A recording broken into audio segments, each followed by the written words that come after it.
আরেকটি MQ-9 reaper drone ভূপাতিত করল Yemen. Surface two air missile ব্যবহার করে মারিবে ড্রোনটি ধ্বংস করে হুথিরা। ইয়েমেনের সশস্ত্র বাহিনীর মুখপাত্র ব্রিগেডিয়ার জেনারেল ইয়াহিয়া সারি এক টেলিভিশন বিবৃতিতে এই ঘোষণা দিয়েছেন। তিনি বলেন, আমেরিকার পাইলটবিহীন বিমানটিকে ভূমি থেকে আকাশে নিক্ষেপযোগ্য একটি দেশীয় ক্ষেপণাস্ত্র দিয়ে ভূপাতিত করা হয়েছে। হুথি বিদ্রোহীরা আগের মতোই তাদের দাবির সপক্ষে কোনো ছবি বা ভিডিও তাৎক্ষণিকভাবে প্রকাশ করেনি, যদিও এ ধরনের ফুটেজ গোষ্ঠীটির টেলিভিশন চ্যানেলে পরবর্তীতে প্রচার করা হতে পারে। এর আগে ২৮ ডিসেম্বর ইয়েমেনি বাহিনী আল বায়দা প্রদেশে একই ধরনের ক্ষেপণাস্ত্র দিয়ে আরেকটি মার্কিন MQ-9 রিপার ড্রোনকে গুলি করে ভূপাতিত করেছে। গাজার সমর্থনে ইয়েমেনের বিমান প্রতিরক্ষা ব্যবস্থা এ পর্যন্ত ১৪টি মার্কিন ড্রোন গুলি করে ভূপাতিত করেছে।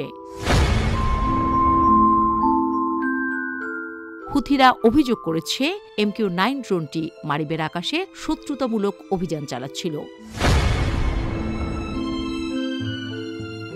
যুক্তরাষ্ট্রের সামরিক বাহিনী অসংখ্য মনুষ্যবিহীন ড্রোন ব্যবহার করে থাকে।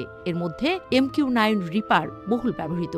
বড় আকৃতির এই ড্রোন গোয়েন্দা তথ্য সংগ্রহ ও নজরদারির কাজে ব্যবহৃত হয়। এছাড়া এটি ১৬টি হেলফায়ার মিসাইল বহনে সক্ষম। ৫০,০০০ ফুট উচ্চতায় ২৭ ঘণ্টা ধরে একটানা ওড়ার ক্ষমতা রয়েছে এই ড্রোনের। দাম প্রায় $৩০ মিলিয়ন।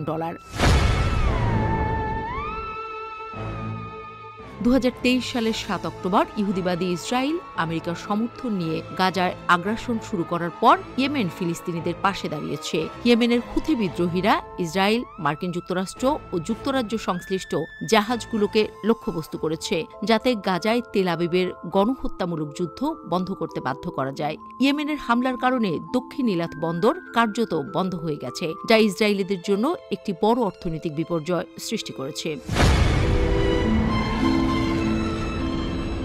এছাড়া হুথিরা ইসরায়েলের দিকে ড্রোন ও ক্ষেপণাস্ত্র উৎক্ষেপণ করেও গাজায় যুদ্ধ বন্ধ করার তেল আবিবকে চাপ দিচ্ছে। গাজায় মার্কিন সমর্থিত ইসরায়েলি সামরিক বাহিনীর ১৬ মাসেরও বেশি সময় ধরে চলা হামলায় ইতিমধ্যে ৪৫,০০০-এর বেশি ফিলিস্তিনি নিহত হয়েছে।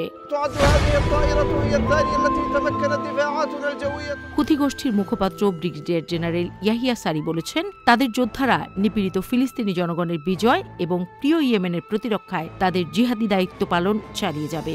ইয়েমেনের সশস্ত্র বাহিনী বলেছে, গাজায় স্থল ও আকাশপথে ইসরায়েলের আগ্রাসন বন্ধ না হওয়া পর্যন্ত তারা তাদের হামলা বন্ধ করবে না।